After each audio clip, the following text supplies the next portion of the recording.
Madame, Monsieur, bienvenue dans votre Quesaco, toujours en première ligne pour vous accompagner tout au long de ce carême 2021, avec aujourd'hui le mot indulgence. Alors, c'est vrai, c'est un terme qu'on utilise au quotidien pour demander à quelqu'un d'être compréhensif par rapport à un acte plutôt négatif qu'on aurait pu faire. Mais ça, c'est le sens, je dirais, moderne, hérité des indulgences chrétiennes. Mais je ne vous en dis pas plus. Regardez notre micro-trottoir et on retrouve le Père Clasen dans un instant. Ça me fait penser au mot paix, ne pas être trop dur. Alors je pense à pardonner, être indulgent, c'est savoir pardonner aux gens les fautes et puis ne pas être trop sévère. Le pardon. Quelqu'un d'indulgent, c'est quelqu'un de compréhensif, c'est quelqu'un qui pardonne assez facilement. Après, dans la religion, ça peut faire référence, je crois, aux indulgences papales, mais je saurais pas dire exactement ce que c'est. Merci à tous pour vos réponses auxquelles on pouvait s'attendre, évidemment, tant ce mot est ancré dans notre culture et dans notre langage. Mais autant le dire d'emblée, l'indulgence est une pratique qui fut une des raisons majeures des querelles entre catholiques et protestants. Elle fut d'ailleurs vivement combattue par Luther, en partie à raison, on va le voir un petit peu plus tard. Et pourtant, l'Église continue de la proposer en 2021. Et ça, c'est intéressant à décrypter. Bonjour, Père Clasen. Bonjour. Alors, on va commencer avec une définition simple. Qu'est-ce qu'une indulgence, au sens chrétien, bien évidemment? Oui. Alors, c'est la remise des peines temporelles. Waouh! Alors, ça veut dire quoi? C'est quoi une peine temporelle, déjà? Ben voilà, mais tout le problème est là. L'indulgence, c'est... qu'est-ce que c'est qu'une peine temporelle? Il faut revenir à l'art et la manière d'être restauré quand vous commettez une faute grave. Alors l'Église a donné, a créé au fur et à mesure des siècles, ça s'est fait petit à petit, disons avant le XIIe siècle, il fallait se reconstruire et donc y aller vraiment, quoi. Et on a créé les indulgences, c'est-à-dire l'Église, dans ce cas-là, est indulgente à l'égard de ces trucs que vous devez faire pour vous réparer. Par exemple, vous êtes dans une bagarre, vous participez à une bagarre, vous êtes un jeune fils de chevalier et vous tuez quelqu'un. C'est accidentel, c'est dans une joute, il faut réparer. Ah oui, mais comment on répare la mort de quelqu'un? Voilà. Alors c'est très lourd, du coup votre confesseur vous dit tu iras faire un pèlerinage à pied, je ne sais pas, à Vézelay. Et voilà, vous êtes bavarois, Vézelay, 1200 c'est pas la porte kilomètres. à côté. Et donc l'Église se montre indulgente, donc remplace la peine temporelle par autre chose. Alors par quoi? Généralement c'est d'autres œuvres. Donc, par exemple, si je reprends mon exemple, on peut lui dire, écoute, tu feras du bien pour telle et telle œuvre de ton village. Par exemple, tu t'occuperas des pauvres, tu financeras une léproserie.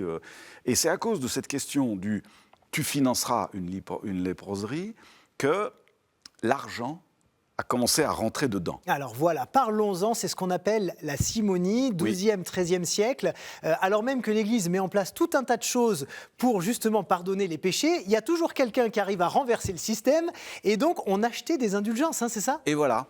Ben oui, parce que forcément les gens commettaient des gros péchés ou culpabilisaient beaucoup. Et donc, ils s'imaginaient qu'en payant beaucoup, ça allait soulager leur culpabilité. Ou bien, en effet, ils avaient fait effectivement quelque chose de très grave et pas moyen de réparer, quoi. Et donc, ils se disent, en payant, ça va marcher. Et en effet, ça peut psychologiquement fonctionner. Sauf qu'un certain nombre de gens en ont profité pour faire de l'argent. Alors, ça s'est passé donc au XVIe siècle. Ce qui a déclenché la colère de Luther, c'est l'évêque de Mayence, qui devait financer, il avait des besoins financiers, je ne sais plus pourquoi, eh bien, toutes les pénitences se transformaient en monnaie sonnante et trébuchante. D'accord, il se faisait un petit peu d'argent sur les confessions, quoi. Beaucoup. Ouais. Beaucoup.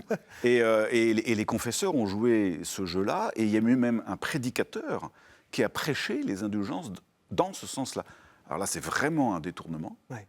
Et c'est contre ça que Luther a protesté, notamment contre cette fameuse formule qu'utilisait ce prédicateur dont j'ai oublié le nom, dont il faut s'empresser d'oublier le nom, cette formule qui disait « un sou qui tombe dans le tronc, c'est une âme qui échappe au purgatoire ». Ah là là, ah oui. Et alors là, Luther est devenu fou. Mais alors comment l'Église a lutté contre ça finalement? Ah bah d'abord, elle a fait amende honorable sur ce fait, bien entendu, hein, évidemment, parce que c'est en effet de la simonie. Mais elle n'a pas voulu non plus... Alors, Luther avait quantité d'autres choses. Oui, ça ne s'est pas joué que là-dessus, on est tout à fait d'accord. Voilà. Et donc, il y a eu des querelles qui ont joué sur beaucoup d'autres choses. Mais si on reste sur le chapitre des indulgences, l'Église, en effet, a corrigé le tir d'une manière très, très claire, hein, en disant que on pouvait œuvrer, en effet, dans un domaine pour réparer un autre, voire même, au nom de la communion des saints, pour réparer un mal qu'aurait fait un autre. Donc le salut des âmes du purgatoire. Mais alors du coup, ce n'était pas forcément de l'argent. C'était par exemple, vous faisiez du bien ou vous priez pour le salut des âmes. Bon, voilà comment on s'en est sorti. Et alors aujourd'hui, quand il y a des pèlerinages comme ça sur les grandes basiliques majeures de Rome, l'Église propose une indulgence plénière. Qu'est-ce que ça signifie ? Alors, elle le propose aussi, par exemple, si vous faites les JMJ, ou dans le cadre des années saintes. Eh bien, c'est très curieux, parce que c'est la levée des pénitences temporelles qu'on vous aurait données lors des confessions. Oui, mais comment on sait qui a quoi ? Alors, d'abord, encore faut-il donner des pénitences. Moi, je suis confesseur. Ouais. Est-ce que nous donnons encore des pénitences aux gens ? Oui, c'est pas très moderne, effectivement. Et on devrait le faire. Oui. Si on était pédagogue, on devrait le faire. Mais généralement, on dit quoi ? On dit, vous allez méditer sur tel passage de l'Écriture. Mais ça, il ne faut surtout pas s'en dispenser. Oui. Une indulgence plénière, ça voudrait dire que les pénitences qu'on vous a données lors d'un sacrement de réconciliation sont levées. C'est ça.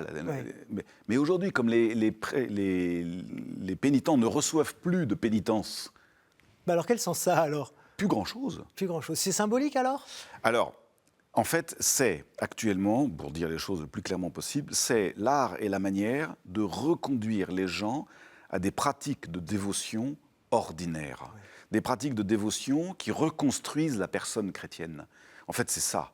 Et donc, on les encourage en gros, à prier davantage, à méditer, à faire des œuvres bonnes, à être le plus généreux possible. Enfin, voilà.